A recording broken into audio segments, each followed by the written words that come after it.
Hoy tenemos sobre la mesa un tema delicado, de esos que llenan titulares y que, bueno, polarizan mucho las conversaciones. Sí, Dos exempleadas han presentado acusaciones de agresión y abuso contra Julio Iglesias.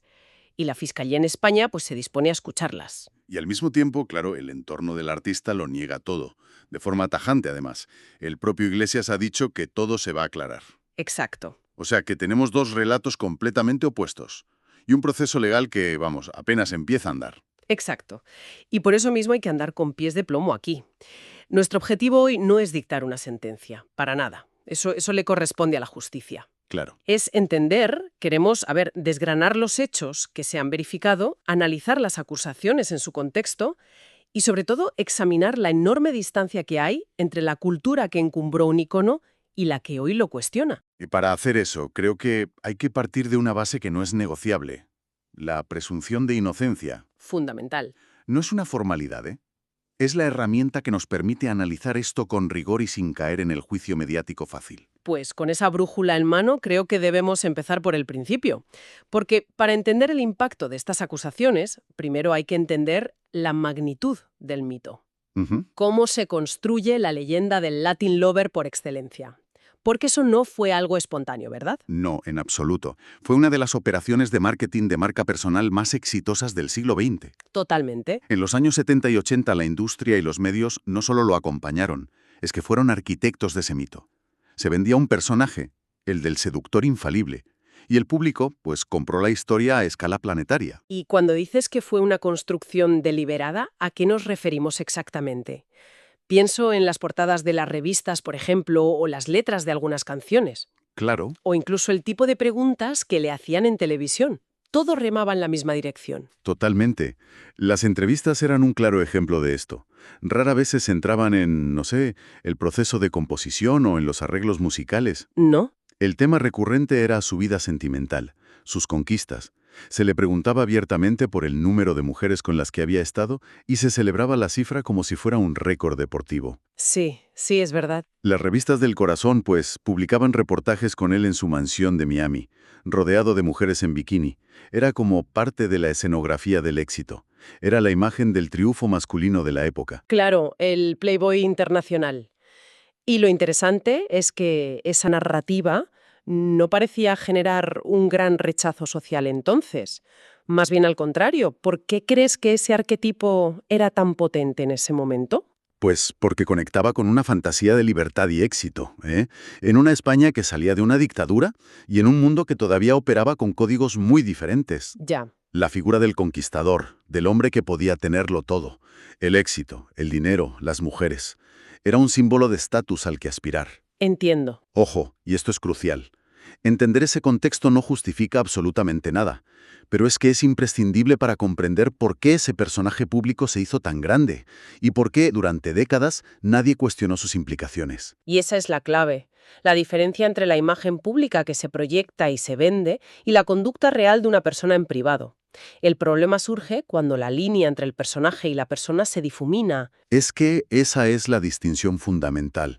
La fascinación de este y otros casos parecidos reside justo ahí, en cómo la percepción pública de la fama y el poder permitía e incluso fomentaba que el personaje eclipsara por completo a la persona. Sí. Se creó una especie de, bueno, no un salvoconducto legal, pero sí un salvoconducto simbólico. Y precisamente porque ese mito fue tan poderoso y se mantuvo intacto tanto tiempo, las acusaciones actuales caen como una bomba. Centrémonos ahora en ellas. ¿Qué es lo que sabemos con certeza hasta ahora? A ver, lo que sabemos a través de lo que han publicado varios medios es que la denuncia parte de dos mujeres, Ujú. ambas fueron empleadas suyas en el pasado, y sus identidades lógicamente están protegidas. Cuentan con el respaldo de una ONG, y el paso inminente es que van a declarar ante la Fiscalía como testigos protegidos. Y las alegaciones concretas. ¿De qué estamos hablando? En términos generales, y siempre según la denuncia, se habla de presuntas agresiones y abuso. Los hechos habrían ocurrido supuestamente en residencias del artista en años determinados. Vale. Los detalles más específicos por ahora forman parte de la confidencialidad de la investigación, lo cual es normal en esta fase. Aquí es donde la cosa se pone compleja. La gente le denuncia y fiscalía y puede pensar que ya hay un juicio en marcha.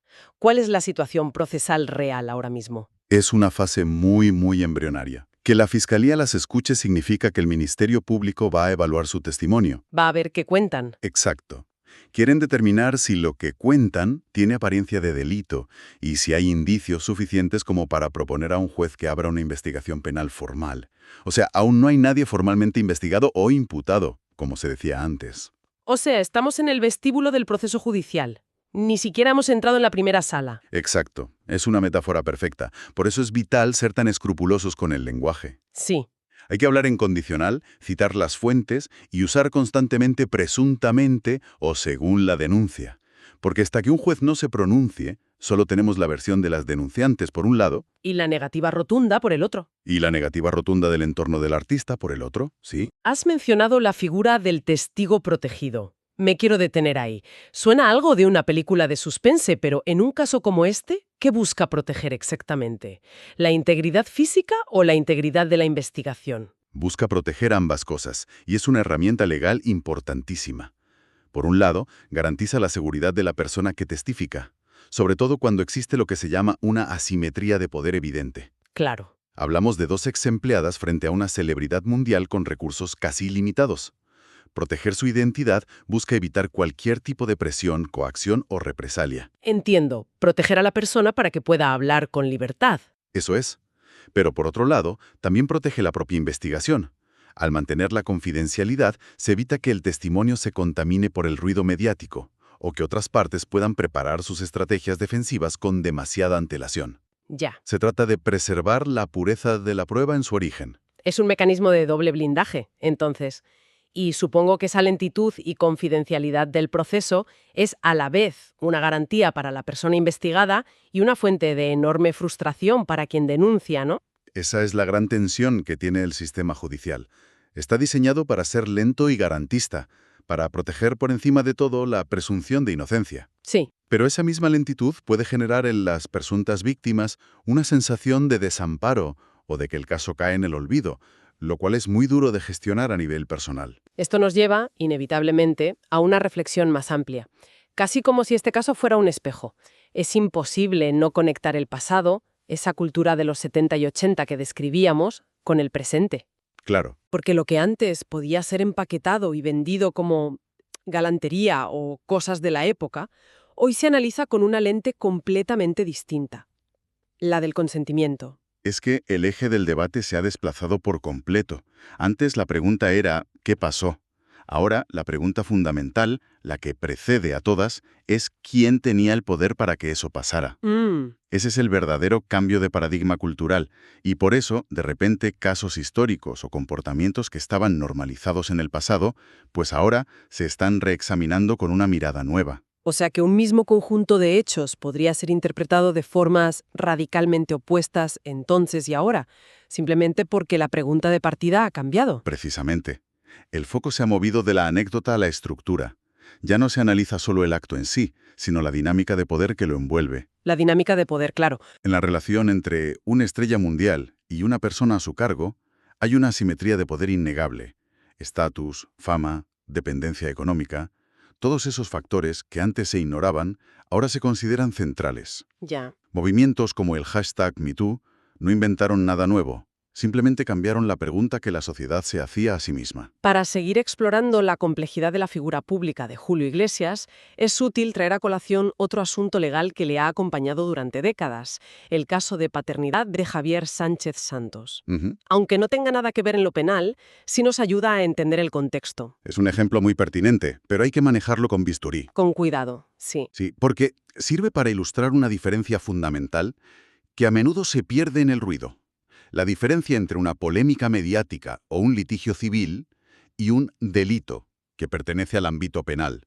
Son dos universos legales distintos. Claro, porque es muy fácil que en el tribunal de la opinión pública todo se meta en el mismo saco, ¿no? Exacto, Todo se convierte en parte del gran escándalo. exacto. Y eso es peligroso. El caso de Javier Sánchez Santos es una disputable filiación. Es un asunto de derecho civil que ha tenido un recorrido judicial larguísimo, lleno de vericuetos. Sí. Nos ayuda a entender cómo las batallas legales han sido una constante en su vida y la enorme exposición mediática que conllevan. Pero no prueba ni desmiente las actuales alegaciones de abuso. No, claro. Son expedientes paralelos que operan en jurisdicciones diferentes y con estándares de prueba muy distintos. Y es también un recordatorio de lo increíblemente largos y complejos que pueden ser estos procesos. Creo recordar que ese caso a día de hoy sigue sin una resolución definitiva y firme. Así es. De hecho, un dato que ilustra esa complejidad. En 2021, el Tribunal Supremo en España ya rechazó admitir a trámite uno de los muchos recursos presentados, cerrando una de las vías judiciales. Fíjate. Esto demuestra que incluso en un asunto civil el camino es un laberinto. Por tanto, en un caso penal como el que nos ocupa, que es mucho más grave, no podemos esperar resoluciones rápidas ni sencillas. Bien, creo que hemos cubierto bastante terreno. Si tuviéramos que hacer una foto fija de la situación ahora mismo, ¿cuál sería? Pues la foto es la de una gran tensión. Por un lado, acusaciones muy serias que están dando sus primeros pasos en el sistema judicial. Por otro, una negativa categórica. Ujú. Y como telón de fondo, el choque de dos épocas, la que construyó un mito basado en la seducción y el poder, y la actual, que lo cuestiona todo bajo la luz del consentimiento y la ética. Lo que nos deja con un montón de preguntas en el aire. ¿Qué ocurrirá cuando la Fiscalía escuche esos testimonios? ¿Considerará que hay base para seguir adelante? ¿Aparecerá nueva información verificable? Son las incógnitas que solo el tiempo y, sobre todo, el propio proceso judicial podrán despejar. Cualquier otra cosa por ahora sería pura especulación. Sin duda. Y todo esto en realidad nos deja con una pregunta que va mucho más allá de Julio Iglesias.